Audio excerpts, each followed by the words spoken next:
자, 이제 오늘 제가 정적분의 활용을 할 텐데 이 부분이 수투에서 거의 마지막 부분이 될 거예요. 정적분의 활용이랑 속도와 거리만 하면 여러분들 여태까지 수고 많으셨고 수투 모든 진도는 완료가 될 것 같습니다. 일단 10단원까지 배운 내용이 정적분의 정의랑 정적분의 응용을 배웠어. 여기 활용이라고 써 있는데 이 활용은 뭐라고 이해하시면 되냐면 정적분을 이용해서 넓이 구하는 거다라고 이해하시면 될 것 같아요. 자, 앞에서 정적분을 정의함에 있어서 거의 넓이랑 흡사한 성질을 가졌었습니다, 사실. 자, 제가 그림을 한번 그려볼까? 자, 평면 직교좌표가 이렇게 있고 어떤 함수가 이렇게 그려진다.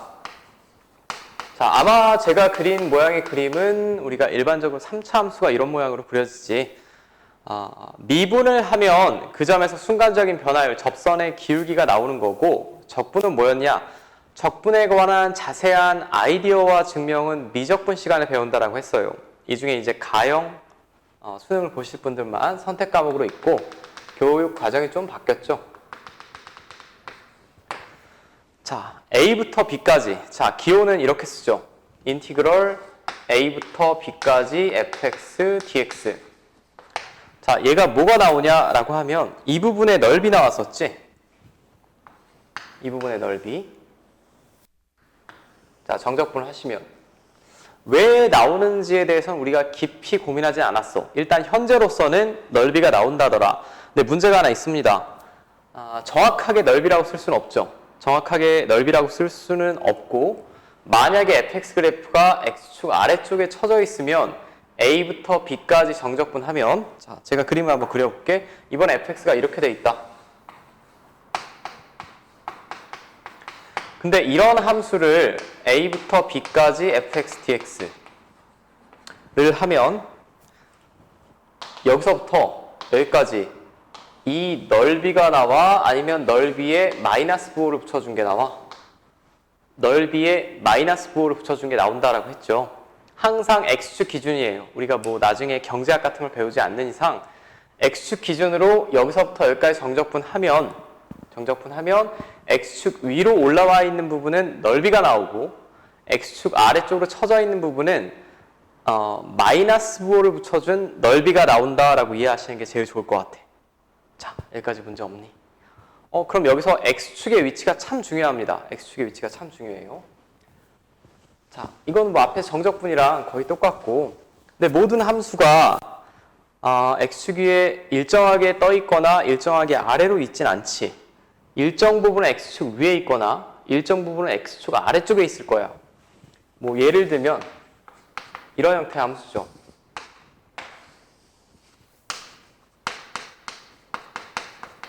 자, 그럼 얘를 x축으로 둘러싸인 부분의 넓이를 구해주세요 라고 하면 x축이 기준이니까 x축 위에 있냐 아래에 있느냐가 기준이 되는 거니까 일단 x축과의 교점을 찾으셔야 됩니다.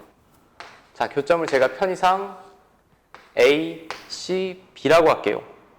A, C, B. 자, 그럼 넓이에 관한 표현은 이렇게 할 거예요. 지금 정적분의 활용 우리 넓이 구하고 있어. 넓이를 보통 우리가 S라고 쓰지. 자, 넓이는 정의는 이렇게 내립니다. 절대값 fx를 구하면 x축 아래쪽 부분을 위로 접어 올리게 되죠. 그럼 x축 아래 부분이 절대 나오질 않아. 절대 나오질 않으니까 A부터 B까지 절대값 fx dx가 정적분 활용해서 넓이의 정의라고 보시면 돼. 자, 여기까지 문제 없어? 제가 칠판이 그래프가 지저분해질까봐 위에 그리진 않겠지만 절대값 fx를 구하면 아래쪽 부분이 위로 접혀 올라갑니다. 그럼 그냥 여기서부터 여기까지 정적분하면 x축 아래 부분이 없으니까 그대로 넓이가 나오겠죠. 근데 실제 얘는 계산이 안 되지. 여러분들이 저학년 때부터 절대값 가우스 기호를 많이 봤는데 절대값이나 가우스 기호가 나오면 범위를 구분해야 돼요. 그죠? 그대로 연산이 안 된다는 얘기. 그럼 실제 계산 어떻게 할 거냐? A부터 C까지는 fx가 x축 위쪽에 있지. 위쪽에 있으니까 정적분이나 넓이나 같습니다. 같으니까 A부터 C까지는 fx dx를 구하시면 되고, 자, 근데 C부터 B까지는 그럼 뭘 해야 되냐? C부터 B까지는 fx, dx를 하면 넓이의 반대부호, 마이너스 부호가 나와요. 마이너스 부호가 나오니까 부호를 교정해줘야겠지. 넓이를 구하려면 이렇게.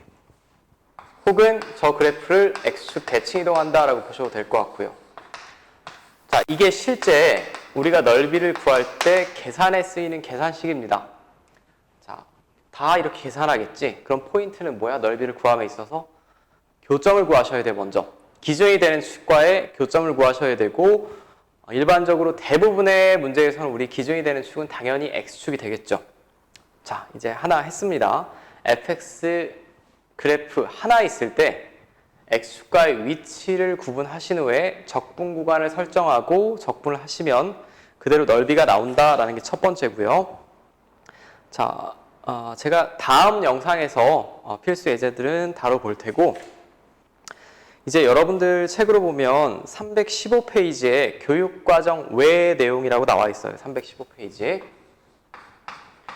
이건 교육과정 외고 현재로서는 보지 않으셔도 돼. 이 부분에 대한 자세한 설명은 미적분 시간에 배울 거야. 그러니까 제가 지금 설명드린 내용이 314페이지까지고 책들 다 있죠? 이제 중요한 내용은 2개 남았습니다. 곡선이 하나만 있다는 보장이 없죠. 곡선이 하나만 있다는 보장이 없어요. 자, 두 곡선으로 둘러싸인 도형의 넓이. 자, 여러분들 책으로 316페이지.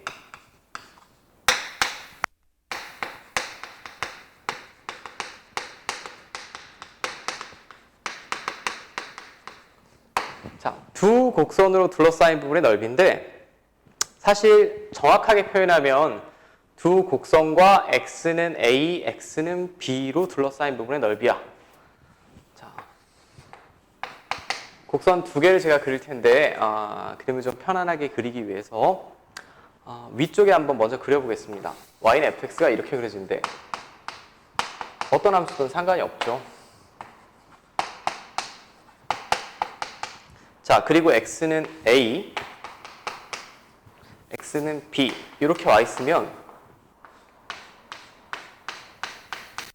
이 부분이 y는 fx, y는 gx, x는 a, x는 b로 둘러싸인 부분의 넓이지. 자, 그럼 얘를 식으로 표현하면 되는데, 자, 식으로 표현하면 어떻게 구하면 될까라고 생각을 해봤어요. 이 넓이가 첫 번째 a부터 b까지 fx, dx. 자, 이 식의 의미만 한번 이해하시면 돼. a부터 b까지 fx, dx면 이 넓이입니다. 이 넓이.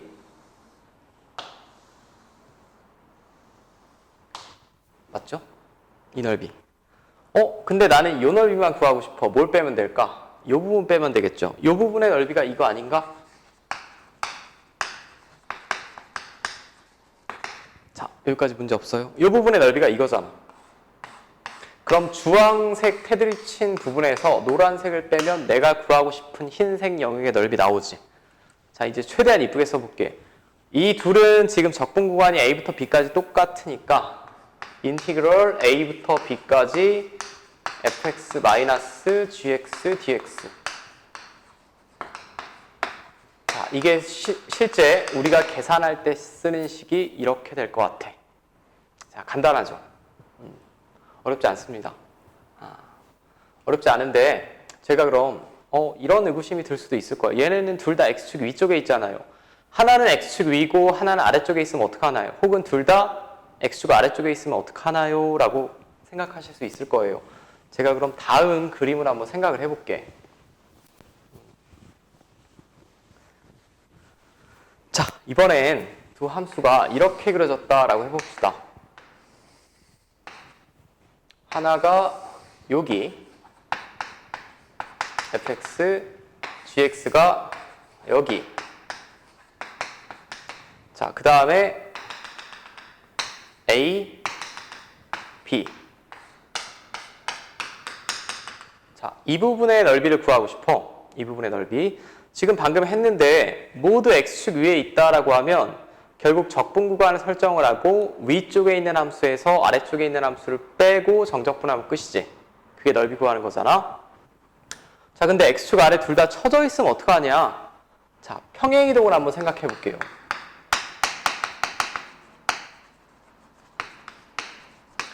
이 두 함수를 그대로 붙잡고 이렇게 평행이동해도 둘러싸인 부분의 넓이는 변화가 없지. 좌표만 변할 뿐이지 넓이는 변함이 없어요.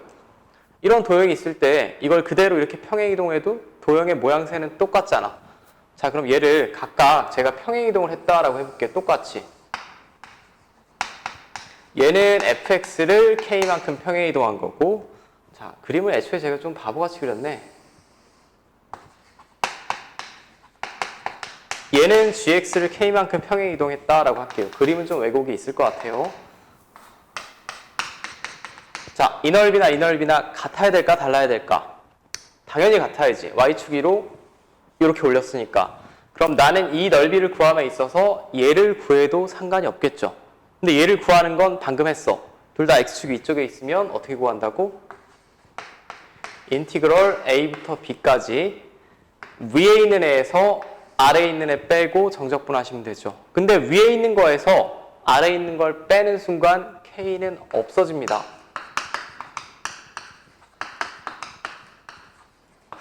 자, 여기까지 문제 없죠? 그럼 결국은 결론이 똑같네. 위치에 상관이 없다는 얘기지. fx, gx가 둘 다 위쪽에 있든 아래쪽에 있든 상관없이 위쪽에 있는 그래프에서 아래쪽에 있는 그래프를 빼주시고 적분 구간에서 적분하면 된다라는 얘기가 두 곡선으로 둘러싸인 부분의 넓이입니다. 자, 여기까지도 문제 없죠.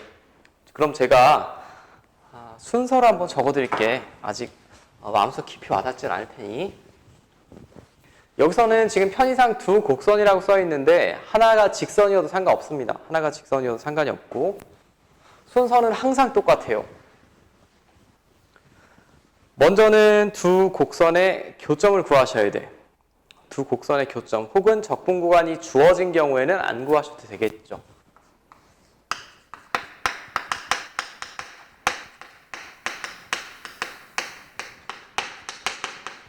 그럼 주어지지 않는 경우에만 여러분들이 직접 구해보시면 되겠고, 이건 어디다 써먹니? 적분 구간을 설정할 때 어디서부터 어디까지 적분해야 되는지 일단 생각을 해보셔야 되니까. 그 다음에 두 번째는 각 구간별로 이 곡선이랑 곡선의 교점이 두 번 만나고 끝이라는 보장이 없죠. 둘 다 물결 모양으로 그려지면 세 번 만날 수도 있고 네 번 만날 수도 있습니다. 그러니까 각 구간별로 어느 곡선이 위쪽에 있고 어느 곡선이 아래쪽에 있는지 생각을 하셔야 돼요.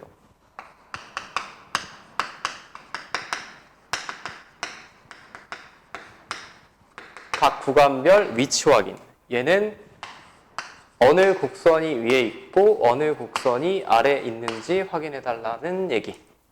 맞죠? 이게 두 번째 내용이 되겠고, 세 번째는 이제 뭘 하면 되냐? 식을 세우시면 되죠. 인티그럴 적분 구간, 여기는 위쪽에 있는 함수에서 아래쪽에 있는 함수. 자, 4번은 뭘까? 당연히 계산하시면 되지. 우리가 앞에서 배운 정적분의 계산식을 이용해서. 자, 이 단계는 4단계인데 사실 이걸 다 외운다라기보다 1번, 2번은 어느 정도 자연스러운 거예요. 어디서부터 어디까지 적분해야 할지 판단을 하려면 일단 어디서 만나는지 알아야 되고, 그 다음에 뭐가 위에 있고 뭐가 아래에 있는지를 알아야 위에 있는 함수에서 아래에 있는 함수를 빼고 정적분을 하겠지. 결론은 이 식입니다. 이 식 하나만 잘 이해하시면 문제가 없죠. 이걸 찾으셔야 되고 뭐가 위에 있는지 뭐가 아래에 있는지 생각하셔야 되고 나머지 적분. 자, 여기까지 문제 없어요? 네. 여기까지가 기본적인 개념이고 이 개념은 미적분까지 똑같아. 적분 구간 설정하고 위에서 아래 빼고 적분하면 그대로 넓이. 근데 제가 하나 추가되는 내용을 해야 될 것 같은데 가끔 이게 책마다 소개가 자세히 안 돼 있는 경우가 있어서 중요하지 않은가 보다라고 착각하시는 경우가 있어서 그래.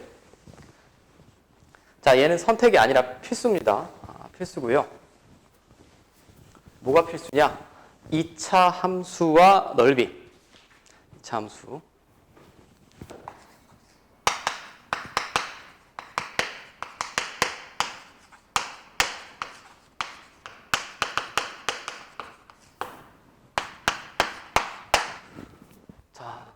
참 이 식을 제가 다 증명하는 것도 좋겠지만 증명은 별 큰 의미는 없어요, 사실.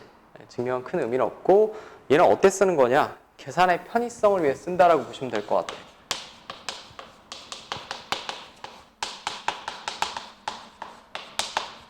혹시 증명이 궁금하신 분은 318페이지, 19페이지 참조하시면 될 것 같아요. 우리 주 교재에 다 있죠. 자, 이차함수의 그래프와 넓이는 사실 유형은 세 가지라고 보면 됩니다. 두 가지라고 보시면 됩니다. 첫 번째, 이차함수와 직선.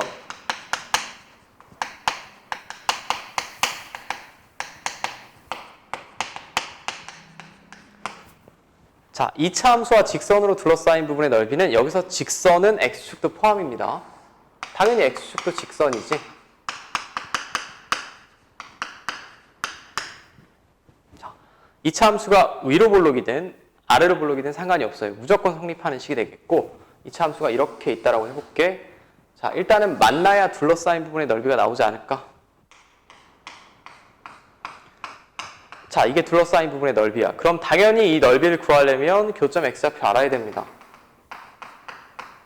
알파, 베타라고 할게. 자, 그럼 문제에 2차 함수의 식이 주어지겠죠.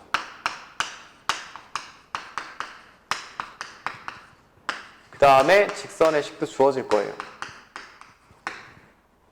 이제 이 넓이를 어떻게 구할 거냐? 결론이 아주 심플해. 무조건 외우셔야 돼. S는 6분의 절대값 A 베타 마이너스 알파의 세제곱. 자, 이 식의 의미는 여기는 2차 함계수예요, 지금.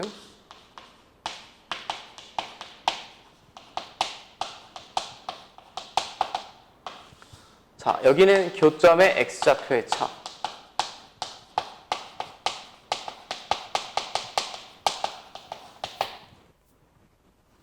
자, 여기까지 문제 없죠?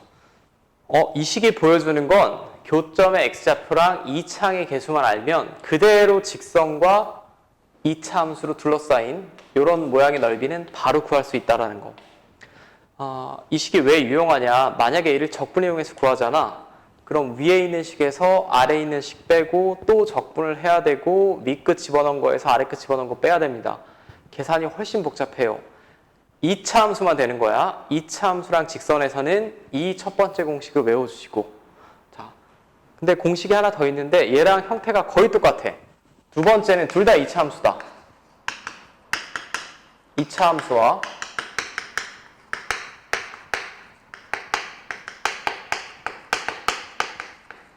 2차 함수와 2차 함수로 둘러싸인 넓이. 자, 위로 볼록. 둘 다 위로 볼록이어도 상관없습니다. 저는 그림이 좀 이쁘게 그려주려고 하나는 위로 볼록, 하나는 아래로 볼록으로 그릴게. 자, 알파, 베타. 자, 그럼 각각 2차 함수의 식이 있을 거예요. 얘는 다 개수를 프라임만 붙이십시다. 이렇게 되겠죠. 자, 그럼 얘도 넓이는 저놈이랑 식이 거의 똑같아. 6분의 이렇게 되고, 자, 이렇게 되고. 여기서 여기 와 있는 건 2차항 계수의 차죠. 빼고 절대값을 씌워줬으니까 절대 음수는 나올 수가 없고 얘는 똑같이 교점의 x좌표의 차입니다.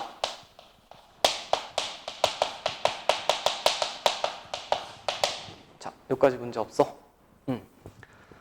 자, 이거는 필수입니다. 선택이 아니고 필수다라고 제가 말씀드렸고 그 오른 페이지에 나와 있는 319페이지에 나와 있는 대칭성과 넓이는 여러분들이 수원 그 다음에 이제 고등학교 올라가셔서 공통수학 상하 수원이 잘 돼 있으셔야 다시 우리가 심화 과정을 할 때 배우시는 게 더 좋을 것 같아요. 지금 무리하게 여기까지 다 배우기보다는 여기까지 아시면 될 것 같고. 자, 제가 정리만 한번 할게. 결국 정적분의 활용이라는 건 넓이야.